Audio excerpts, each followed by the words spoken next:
Oi, pessoal, acho que eu fiz confusão hoje, né? Entrou o horário de verão já e eu estava aqui no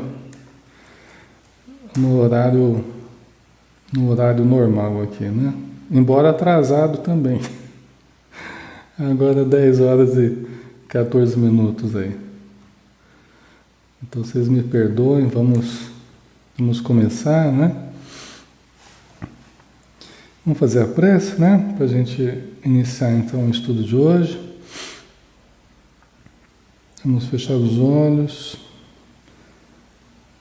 pedindo o amparo dos espíritos amigos, que sempre nos auxiliam e que estão conosco também, neste momento, derramando sobre nós suas bênçãos, suas energias vigorosas, de amor, de paz, e que todos possamos estar bem intuídos, envolvidos nessas forças superiores, para podermos então discernir com acerto, recebermos as intuições a respeito dos ensinos do nosso Mestre Jesus. Obrigado por tudo, que a tua luz, Senhor, permaneça conosco e em todos os lares que estão conosco. Que assim seja.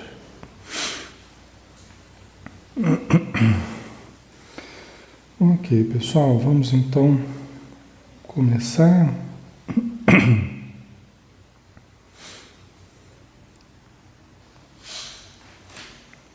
Só um instantinho aqui. Ok, pessoal, vamos então. Pronto.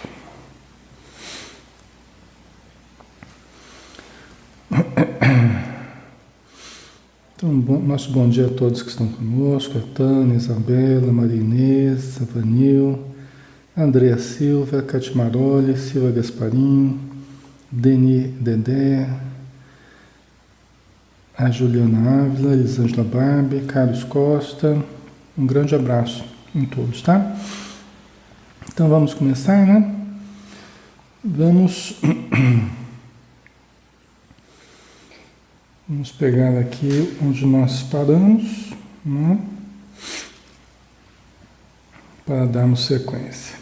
Nós havíamos falado na semana passada a respeito da mulher hemorroíça, né? Nós paramos nesse ponto. Jesus estava indo cuidar da filha de Jairo, né? Que a filha de Jairo, alguns estavam dizendo que ela já estava morta, que não adiantava nem Jesus mais ir na casa de Jairo porque ela já estava morta, né? E no meio do caminho Jesus então se deparou com a mulher, né, com muita fé, acreditando que se tocasse na orla das suas vestes que ela seria curada, né? A mulher hemorroíça que nós já conversamos aqui.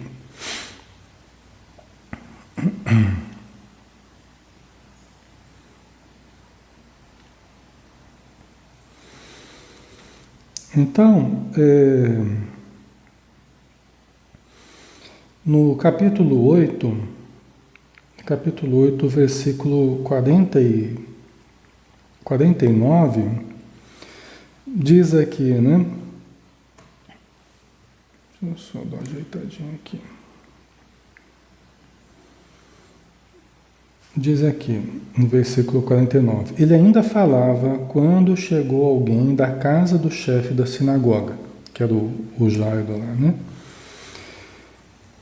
Alguém de expressão ali na sinagoga, né, dos judeus. Ele disse, tua filha morreu, não perturbes mais o mestre. Você vê, eles já estavam dando a menina como morta já. Então não perturbes mais o mestre. Então eles achavam que não adiantava mais Jesus nem ir para a casa dele para cuidar da menina, né? Que não adiantaria. Aí no versículo 50, mas Jesus, que havia escutado, disse-lhe, não temas, crê somente, e ela será salva. Né? Jesus sabia do que estava falando, né? Na sua antevisão, né? Na sua capacidade extraordinária de saber dos acontecimentos de antemão, né?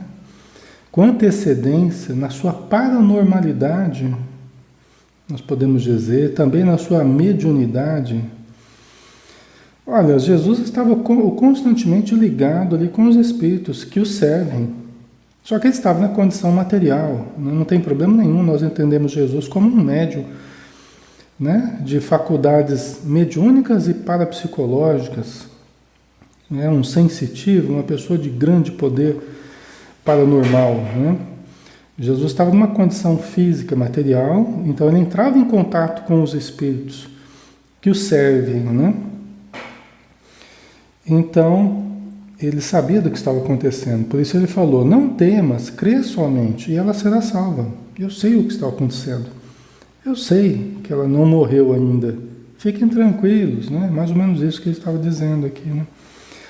Ao chegar à casa, não deixou que entrassem consigo senão Pedro, João e Tiago, assim como o pai e a mãe da menina. Muito interessante essa passagem, muito instrutiva.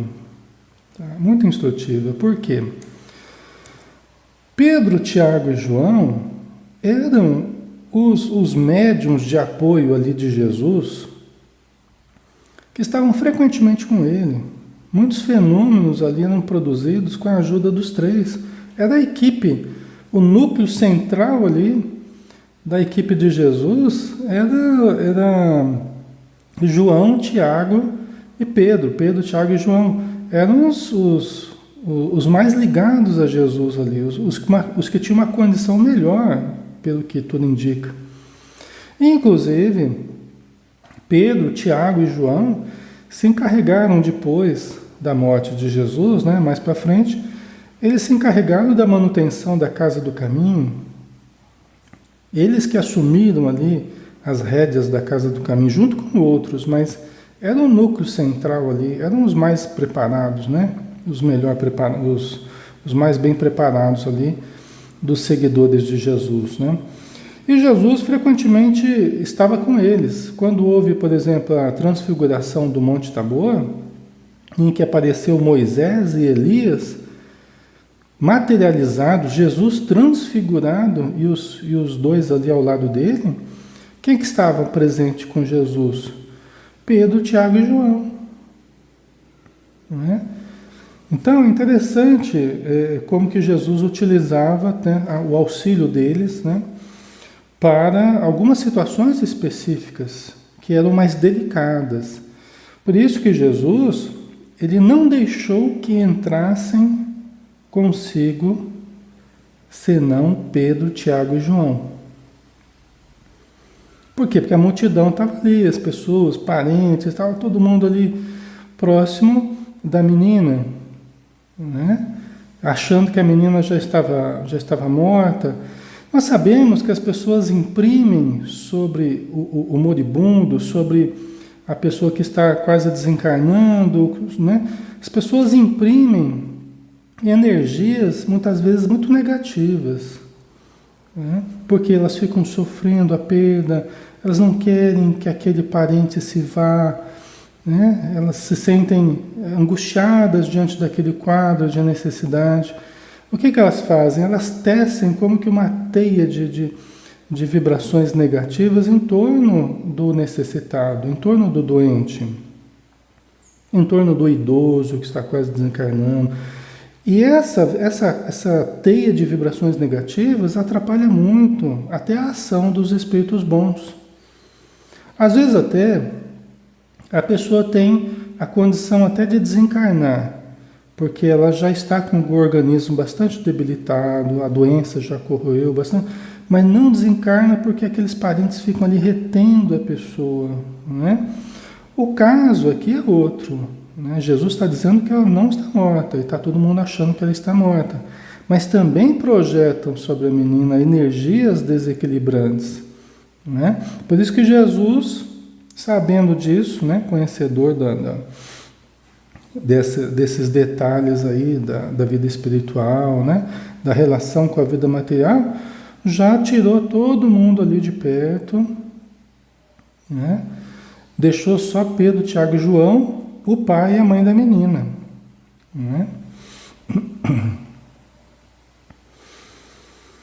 Por quê? Provavelmente a ligação espírito-matéria estava enfraquecida.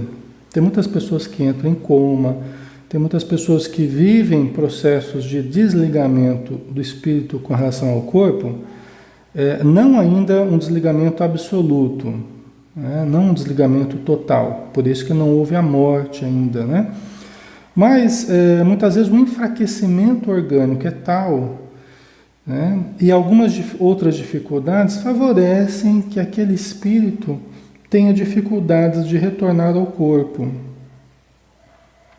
Tem alguns casos até que ele não quer retornar ao corpo, tá?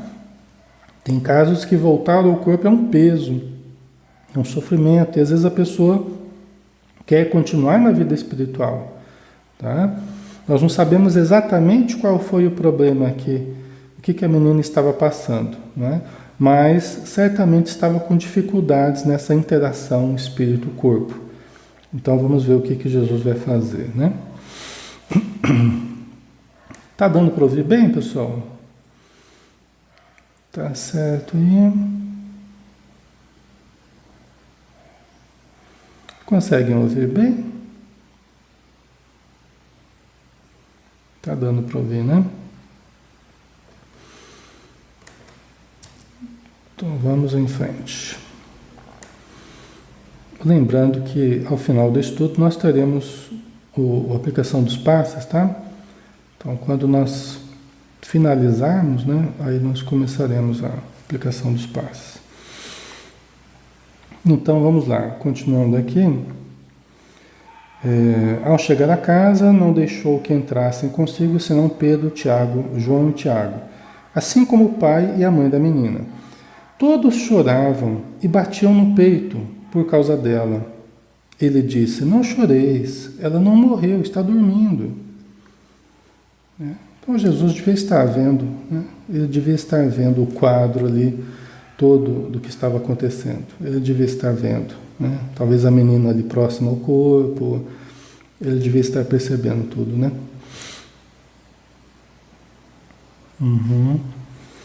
Então a menina, né, não choreis, ela não morreu, apenas está dormindo, né? Está desligada do corpo. Ele não podia falar isso, né? Para o pessoal, que eles não iam entender direito. Mas hoje nós entendemos, né? Nós sabemos que todos nós desligamos do nosso corpo. Por ocasião do sono, por exemplo, boa parte das pessoas se desligam, ficam próximos ao corpo, outro tanto sai para incursões mais longas, alguns vão para atividades boas, a grande maioria vai para atividades mais nocivas, tá? E caçoavam dele, pois sabiam que ela estava morta. Então, olha que coisa, né? Eles caçoavam de Jesus nesse momento, né? Eles caçoavam de Jesus porque todos sabiam que ela estava morta. Que coisa, né? Era um ponto pacífico ali já, né? Que ela estava morta. Você vê como nem sempre a maioria está com a razão, né? Nem sempre o ponto pacífico aí nem sempre é a verdade, né? Então todos achavam que ela estava morta. Ele, porém, tomando-lhe a mão, chamou-a dizendo: criança, levanta-te, talita cumi, né? Menina, levante-se. Então ele segurou a mão dela e disse: criança, levante-se, talita cumi.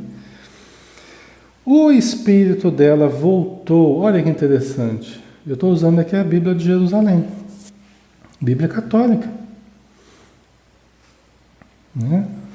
O espírito dela voltou. Olha, está dizendo com todas as letras, pessoal. Como é que não tem, não tem espírito? Né? Olha a relação espírito-corpo. Como é que o espírito pode voltar se ele não se desligar do corpo? Então, houve um desligamento do espírito com relação ao corpo, né?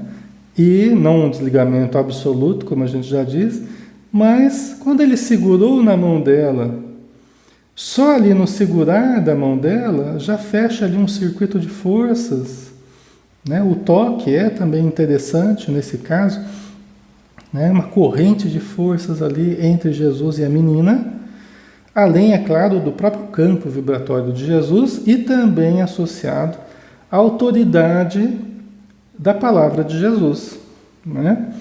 Então todo esse conjunto deve ter agido.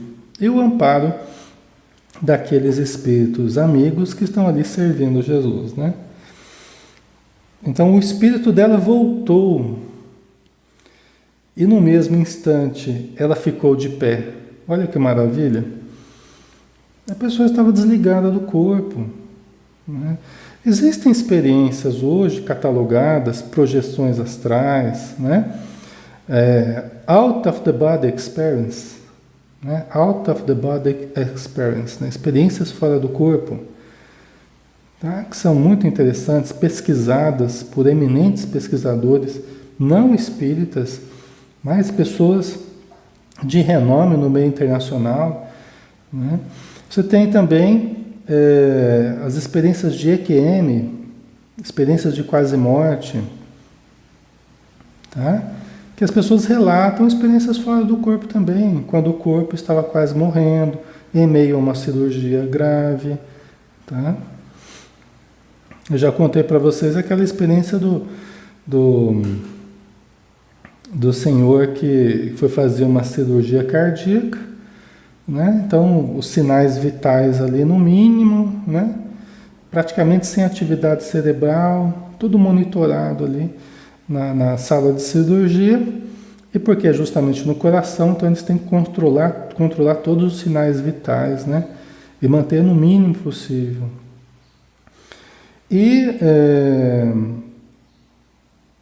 após a cirurgia, o doutor foi visitar o seu paciente, né? O cirurgiado lá, e perguntou para ele como é que ele estava, tal, né?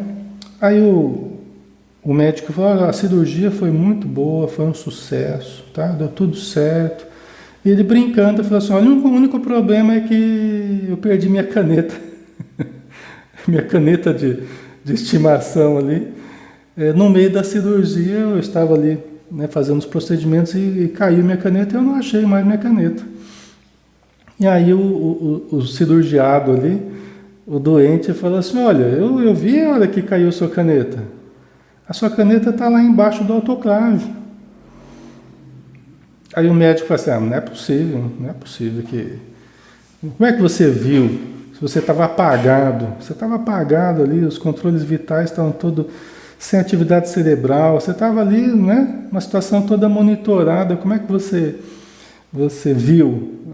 Né? E aí eles foram ver e a caneta estava lá no lugar que o senhor tinha falado, né? Quem sofreu a cirurgia ali. Estava realmente lá embaixo do autoclave. Então, é interessante, né, pessoal? Mas são fatos que ocorrem, né? Tem livros, né? Vida depois da vida, né? Acho que é o nome de um livro que eles estudam, né? Esses fenômenos de quase morte e tal. Então tem algumas coisas bastante interessantes aí nesse sentido, tá? Então, todos nós podemos vivenciar dificuldades nessa relação espírito-corpo. A menina aqui, você vê que ela rapidinho ela voltou, ficou de pé, e olha que interessante, para confirmar aquilo que eu estou falando, né? E ele mandou que lhe dessem de comer. Jesus mandou que lhe dessem de comer, olha que interessante. Então ele promoveu o retorno da menina ao corpo, através de um fenômeno ali magnético, através de uma ajuda fluídica, através do amparo espiritual, né? Tudo isso que ocorreu na hora, conforme a vontade de Jesus, né? E o amparo que ele tem daqueles que o servem. Mas ele sabia que ela estava fraca. E o processo de enfraquecimento favorece esse desligamento espírito-corpo, tá? Por isso que surge também aqueles episódios que nós chamamos de mediunidade no leito de morte. Quando a pessoa está muito enfraquecida pela doença, ela começa a ver espíritos, ela começa a ver parentes, ela começa a ter fenômenos mediúnicos, até sem ser uma pessoa propriamente médium, né? Na acepção restrita do termo, mas ela começa a ter fenômenos mediúnicos pelo enfraquecimento do corpo, tá? Então, isso é algo que certamente a menina estava precisando dessa ajuda do alimento, tá? Nós temos que tomar cuidado com a questão da alimentação, viu? Porque além da má alimentação gerar muito estresse, né? Um estresse emocional que não precisa, enfraquece as nossas energias, pessoal. Tá? Nós precisamos tomar cuidado com a questão da alimentação, né? Porque favorece, inclusive, a pouca alimentação, né? A alimentação precária, ela enfraquece o nosso organismo e enfraquece as nossas energias também, tá? Então, aí nós temos uma facilidade, em muitos casos, para o assédio espiritual pelo enfraquecimento do nosso campo vital, tá? Não quer dizer que quanto mais você comer, mais forte espiritualmente você vai ficar, não. Quer dizer que você precisa do suficiente para você estar equilibrada, né? Em termos fluídicos, energia vital, ok? Não é exagerar, não, tá? A Eliane colocou, para nós espíritas é fácil entender, mas para quem é leigo fica mais difícil, né? Exatamente. A Maria Inês, até a morte pode ser desviada da nossa programação, feito antes do nascimento, quando há interferência com boas ações depois do nascimento? Dá para entender a pergunta? Sim, Maria Inês, entendi a pergunta. E dá, sim, a morte, até a morte, o dia de morrer, ele pode ser antecipado ou pode ser postergado. Depende da utilidade que existir para isso, tá? Se é uma pessoa que viveu bem, produtivamente e tal, e chega lá para o fim da vida, ela começa a se complicar, ela começa a se, né, se desequilibrar e para não perder dos resultados obtidos, muitas vezes os espíritos até antecipam o desencarne da pessoa. Tá? Tem casos assim, às vezes até para não perder, olha, a pessoa está começando a se complicar, e é uma pessoa que teve uma vida muito boa, produtiva, sofrida e tal, mas está começando a se complicar nos últimos instantes aí. Vamos retirá-la antes, para a gente não dar essa margem, se é uma pessoa que tem méritos para isso, né? Por outro lado, é uma pessoa que está indo muito bem, superou as expectativas, precisa de mais tempo para resolver outros problemas, para ajudar outras pessoas, está tudo indo muito bem, né? Por que retirá-la? Né? Só porque foi feita essa programação? Né? Mas ela superou a programação, ela superou as expectativas. Então vamos mantê-la, né, por mais alguns anos, por mais alguns meses, ou às vezes até por mais alguns dias, dependendo da situação. Tá? Depende qual é a utilidade para isso, tá, Maria Inês? Isso se falando da ajuda dos bons espíritos, se falando de uma questão que não seja da nossa responsabilidade apressar a morte, por exemplo. Tá? Aí, no caso, estamos falando da ação dos espíritos amigos, tá? Da deliberação deles, certo? Então, a pergunta que você fez, ela procede sim. Tá? Ok. Muito bem.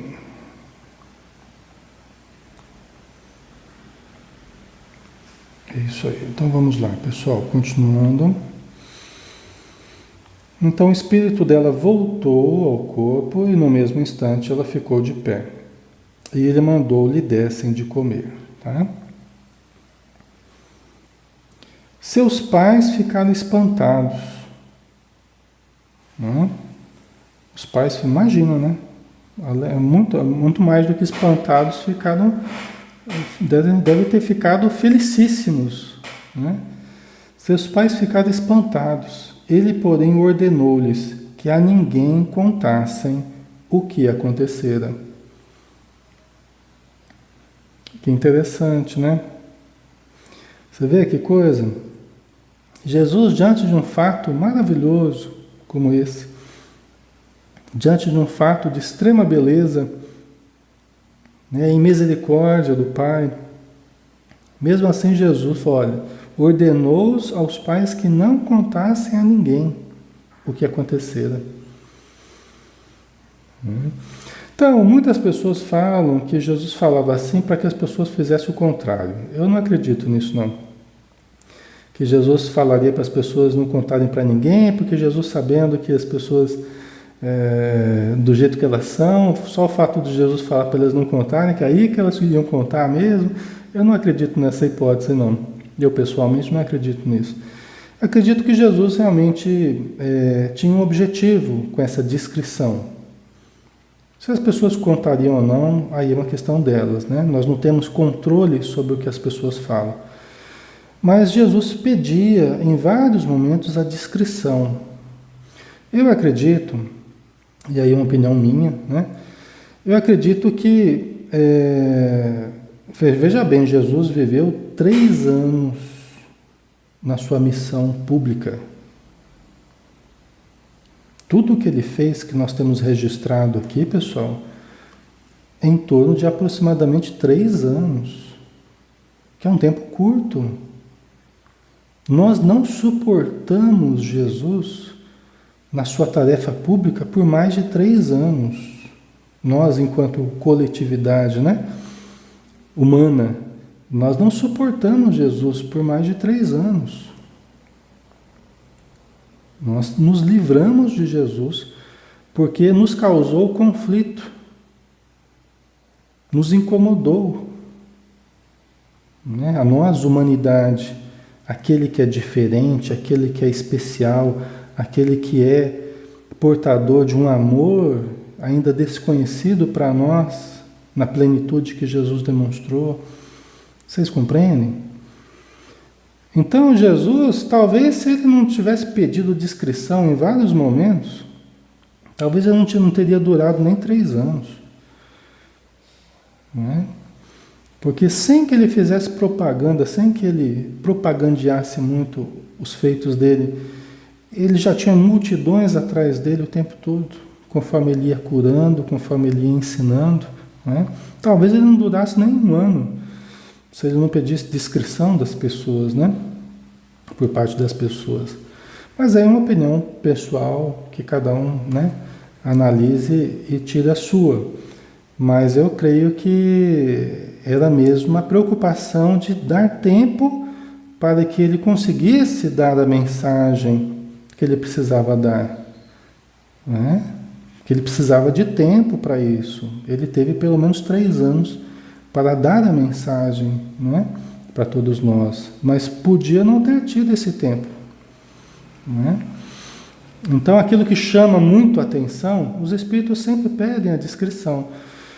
A Joana de Ângeles fala do impositivo da discrição. À medida que a gente vai amadurecendo, nós vamos também aprendendo a ser discretos, né? Que a gente chama muito a atenção, passa a ser alvo, né, das pessoas que não toleram a luz, não toleram a verdade, não toleram o amor.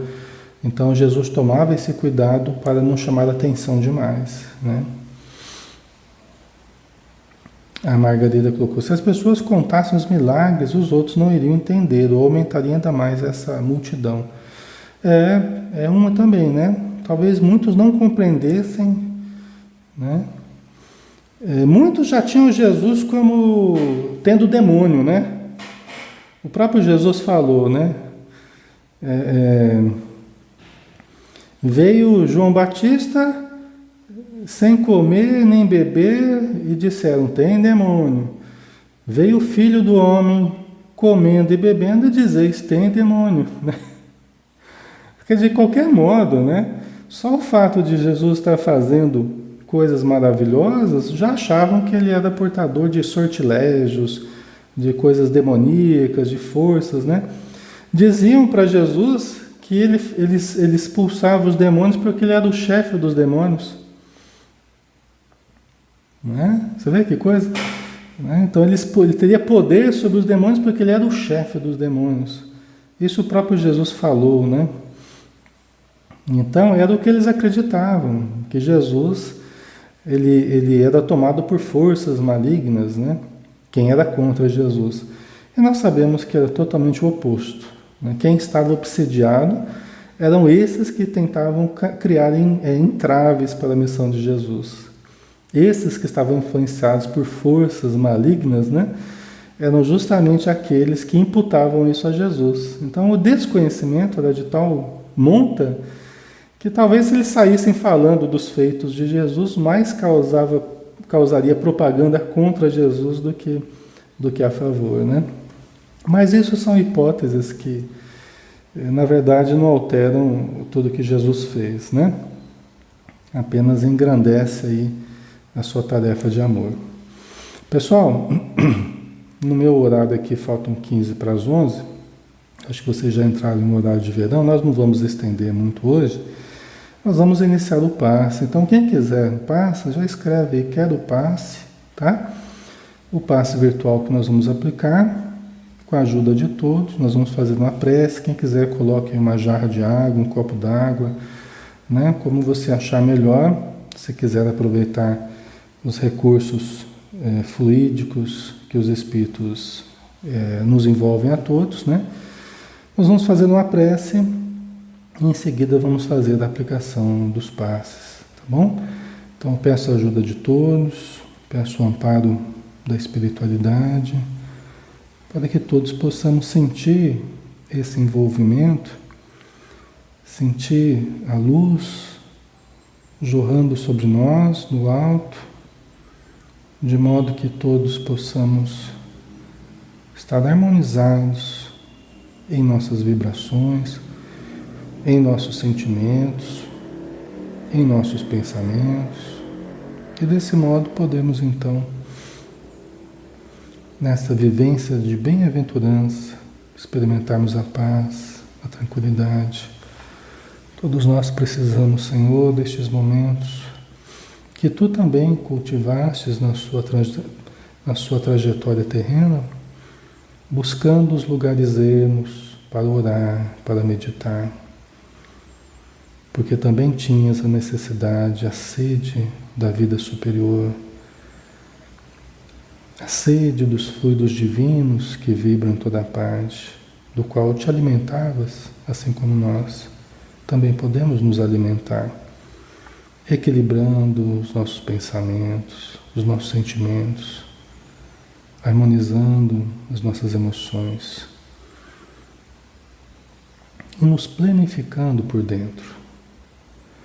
Então Jesus abençoa todos os irmãos e irmãs que estão conosco, cada qual portador dos seus enigmas, dos seus desafios, dos seus conflitos, mas também portadores da fé que remove montanhas, portadores da esperança que mantém a chama do ideal acesa, portadores do amor que a tudo transforma, modificando de dentro para fora e nos fazendo mais felizes. Que a Tua paz, Senhor, permaneça conosco, em todos os lares, hoje e sempre. Que assim seja.